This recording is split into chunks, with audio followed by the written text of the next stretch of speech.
संक्रांतीचा उत्सव हा निसर्गाचा उत्सव आहे. पौष महिन्यात सूर्य मकर राशीत प्रवेश करतो, म्हणून या उत्सवाला मकर संक्रांत असे म्हणतात. संक्रांतीच्या दिवशी दान देणाऱ्याला सूर्य अनेक पटीने पुन्हा परत परत करत असतो असे म्हणतात. श्री स्वामी समर्थ.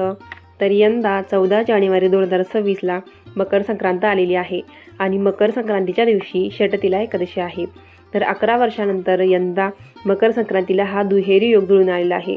तर ह्या दिवशी म्हणजेच मकर संक्रांत आणि षटतिला एकादशी एकाच दिवशी आलेली आहे. तर षटतिला एकादशी म्हणजे काय, तर आपल्याला तिळाचा 6 वेळेला वापर करायचा आहे.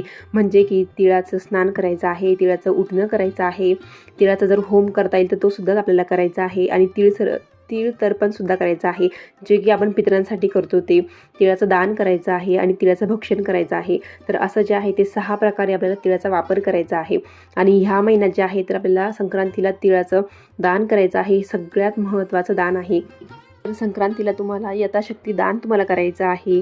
ते खूप महत्त्वाचं आहे. गरजवंतांना दान केल्याने आयुष्यातील अडचणी दूर होतात. दान करताना तुम्हाला तिळगुळ आणि वस्त्र यांचा समावेश तुम्हाला करायचा आहे. तर संक्रांतीच्या दिवशी केलेले दान म्हणजेच कधीही न संपणारं, म्हणजेच अक्षय फळ देतं.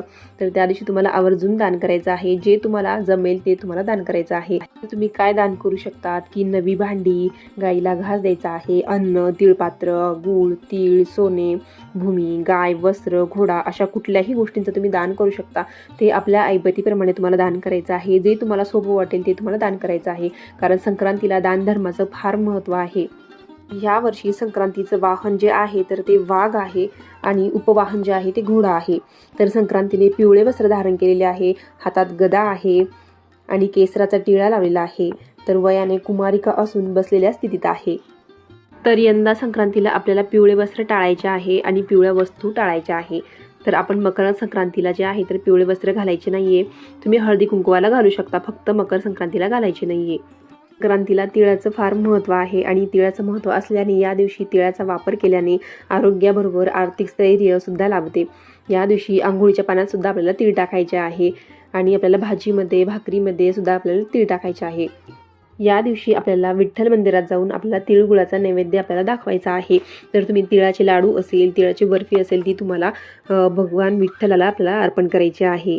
भगवान विठ्ठल हे साक्षात विष्णूंचा अवतार आहे आणि त्यांची सेवा केल्याने, त्यांना नैवेद्य दाखवल्याने जीवनात गोडवा आणि समृद्धी येते.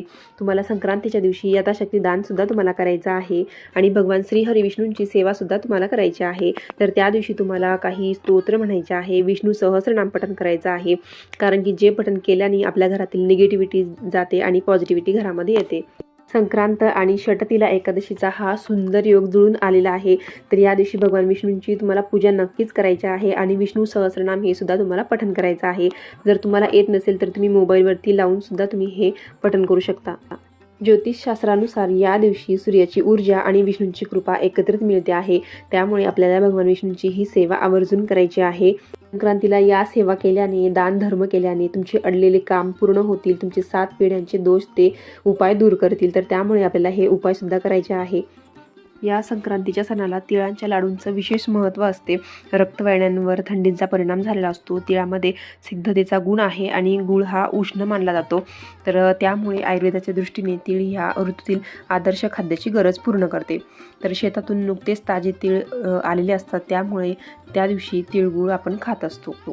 संक्रांत म्हणजे संक्रमण, पुढे जाणे. आर्य लोक उत्तर ध्रुवावर राहत होते त्यावेळेचा हा सण आहे. संक्रांतीचा सण 3 दिवसांचा असतो. भोगी, किंक्रांत हा सण रथसप्तमीपर्यंत साजरा करण्याची पद्धत आहे. तर बरेच जण आहे ते संक्रांतीला काळे वस्त्र परिधान करतात. कारण काळे वस्त्र परिधान केल्याने आपल्याला सूर्याची जी उष्णता आहे ती लवकर मिळते आणि आपल्याला व्हिटॅमिन डी सुद्धा मिळतं. त्यामागचं हे देखील एक कारण आहे. त्यामुळे आपण बरेच जण जे आहे तर संक्रांतीला काळे वस्त्र घालतात. ह्या महिन्यामध्ये जे आहे तर थंडी खूप असते जानेवारी महिन्यामध्ये आणि आपल्याला उष्णतेची फार गरज असते. तर त्यामुळे आपण जे आहे तर तिळाचं सुद्धा सेवन करतो. ज्या उष्णच्या वस्तू आहे, तिळगुळ आहे, जे हे उष्ण पदार्थ आहे तर तेच आपण सेवन करत असतो. आणि जे काळे वस्त्र आहे तर त्यापासून सुद्धा आपल्याला सूर्यापासून जी उष्णता मिळते आणि व्हिटॅमिन डी सुद्धा मिळतं. तर तुम्हाला माझा व्हिडिओ कसा वाटला मला कमेंट करून नक्की सांगा. श्री स्वामी समर्थ.